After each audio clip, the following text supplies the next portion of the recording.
ने आदेश दिया कि गोवा को बर्बाद कर दो, डिस्ट्रॉय कर दो, पूरी तरह तबाह कर दो। रेलवे लाइन, सड़क, इंफ्रास्ट्रक्चर, कोर्ट, डिस्ट्रिक्ट कोर्ट सब तबाह कर दो। ये 4 महीना गोवा में इतना क्राउड जाएगा, इस समय गोवा ओवर क्राउडेड हो जाएगा। और वहां अगर नहाइएगा, लहर मारेगा तो लहर फेंक के पत्थरवा पटक देगा, हाथ फूट जाएगा, मर जाएंगे। समुद्र में लहरों में खराबी क्या है, पुर्तगालियों ने गोवा पे कब्जा कर लिया था। पुर्तगाली आए कब थे? 1498 में वास्को डी गामा आया था। वास्को डी गामा यहीं आके मरियो गया। वास्को डी गामा कहाँ मरा है? भारत में। तो गोवा, अब ये पुर्तगाली आगे गए, लेकिन वेदरा के युद्ध में पुर्तगाली क्या हो गए? हार गए। वेदरा के युद्ध में पुर्तगाली क्या हो गए थे? हार गए।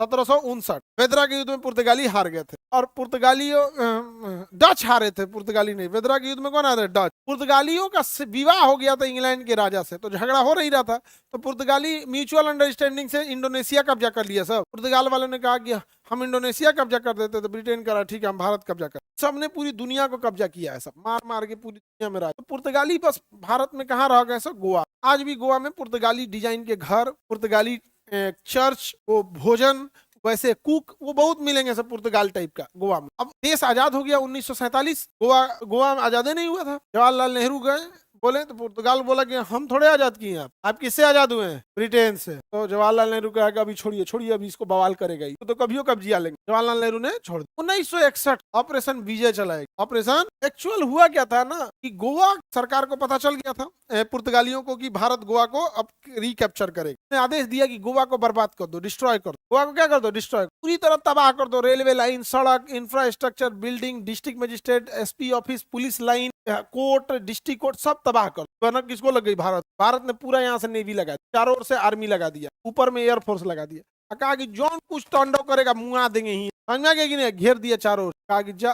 अब हम क्या करें, तो सरेंडर किया सब, तब यहाँ से गया सब। ऑपरेशन विजय द्वारा किसे आजाद किए थे? गोवा। 1961 अगर छूट दे देते लोग ना, तबाह करके चला जाता सर। आज गोवा पर्यटन के लिए प्रसिद्ध है। गोवा में नारियल, चूंकि समुद्र के किनारे है, काजू, वहाँ की जलवायु ऐसी है, लेटराइट मिट्टी है, इस वजह से काजू भी ठीक ठाक हो जाता है। और आयरन और भी है, खनिज संपदा भी है गोवा में। लेकिन मेन गोवा में पर्यटन, गोवा में मेन क्या है? पर्यटन। काजू भी वहाँ पे सस्ता मिलता है और उत्पादन ज्यादा होता है, तो पर्यटन वहाँ पे ज्यादा है। दो एयरपोर्ट है, एक दामोलिन है गोवा का और एक मोपा एयरपोर्ट।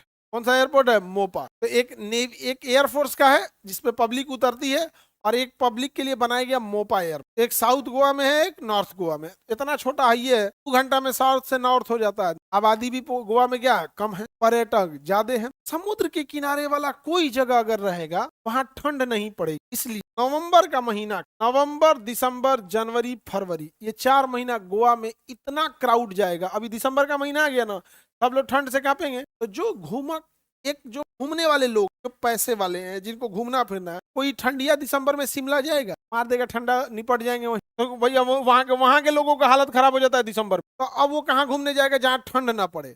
अपने गाँव में थरथरा रहा है, 1 हफ्ता की छुट्टी लिया, फैमिली के साथ निकल गया कहाँ पे? गोवा। इस समय गोवा ओवर क्राउडेड हो जाए। वहां आपको, जब यहाँ लोग रजाई में घूमेंगे ना, आप वहाँ मुंबई गोवा में आप आराम से एक हाफ शर्ट पहन के घूम, कोई दिक्कत नहीं होगी। मुंबई में भी ठंडे नहीं पड़ेगा, ठंडी। हाँ, समुद्र के किनारे है। हम मुंबई गोवा थोड़े बोले, हम बोले समुद्र के किनारे। जो भी शहर समुद्र के किनारे रहेगा तो समुद्र जल्दी गर्म और ठंडा नहीं होता है। समुद्र को ठंडा करते करते आदमी का दिन रात निकल जाएगा।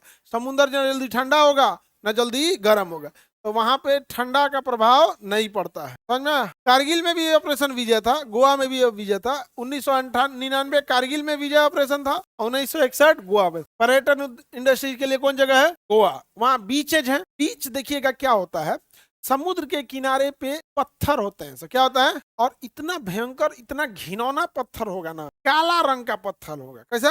काला। और जब पानी आएगा ना तो समुद्र के किनारे आ जाएगा पानी, तो पत्थर दिखेगा। लेकिन दिन में 2 बार समुद्र लगभग आधे किलोमीटर पीछे चल जाता, बहुत पीछे भाग जाएगा। पृथ्वी गोल है तो चक्कर लगा रही है, तो उसका पानी पीछे खसकता है। जैसे थाली में पानी ले लीजिएगा तो देखिएगा ना, एक बार थाली का पानी इधर जाएगा, फिर एक बार इधर जाएगा।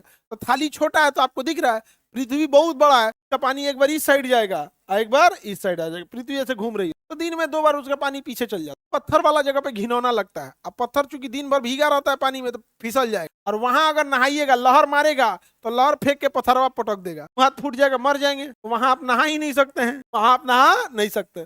तो कहाँ नहाएंगे? जहाँ बालू हो। तो वह किनारा जहाँ पे पत्थर ना होके क्या रहता है? बालू। वहां पे इंसान नहा सकता है या घूम सकता है। उसे कहेंगे बीच। जैसे मुंबई का जुहू बीच बड़ी प्रसिद्ध, कौन सा बीच प्रसिद्ध है? जुहू। और वहां लहरें बार बार आती, ऐसे आएगी जाएगी, एको मिनट के लिए लहर शांत नहीं होगी, आएगा लहर फिर जाएगा। इतना आवाज करता है समुद्र का लहर, इतना आवाज करता है कि चिल्ला चिल्ला के बोलना पड़ता है, समझ गया? बहुत आवाज करता है, धीरे नहीं बोल पाएंगे बहुत। समुद्र की विशालता का अंदाज आप केवल समुद्र के सामने खड़े होकर लगा सकते। अब एक बार समुद्र के आगे खड़े होइएगा ना, औकात पता चलेगा, मानो कुछ भी नहीं, इतना विशाल होता है समुद्र। अब पहाड़ के आगे एक बार, जैसे हिमालय वाला पहाड़, तब समझ में आएगा इंसान कुछ। बुर्ज खलीफा कौन चीज, पहाड़ तो इसे ढकेल देगा, बुर्ज का निगाह खलीफा यहाँ से, भाई यहाँ से। नेचर बहुत बड़ी। समुद्र में लहरों में एक खराबी क्या है, बार बार आने से, बार बार जाने से, जो समुद्र के किनारे का बालू है, कोई बार उठा के ले जाएगा फिर वापस ले जाएगा। बालू जाएगा, कहेगा अब चलते हैं समुद्र में, तब तक उसके बाद वाला लहर कहेगा नहीं नहीं ऊपर जाओ, ऊपर जाओ। ऊपर जाएगा तो फिर लहर जाएगा तो पकड़ के चलो समुद्र, फिर कहना ना ऊपर जाओ, नीचे चलो। वो बेचारा है बालू, उसको ऊपर नीचे करके गोल कर देता है। तो समुद्र के किनारे ना जो बालू रहेगा, मिट्टी की तरह उसके कण गोल रहे। अब आप उसको घर बनाने में यूज नहीं कर सकते, घर बनाने में बालू नोकीला होना, क्या होना चाहिए? नोकीला। इसलिए समुद्र के पानी का नहीं यूज कर पाते, तो वो जो होता है बीच हो जाता है। समुद्र के किनारे का क्या हो जाएगा? बीच। बीच हो गया, घूमने लोग जाएंगे वहां पर। समुद्र के लिए प्रसिद्ध कौन है? गोवा का बीच।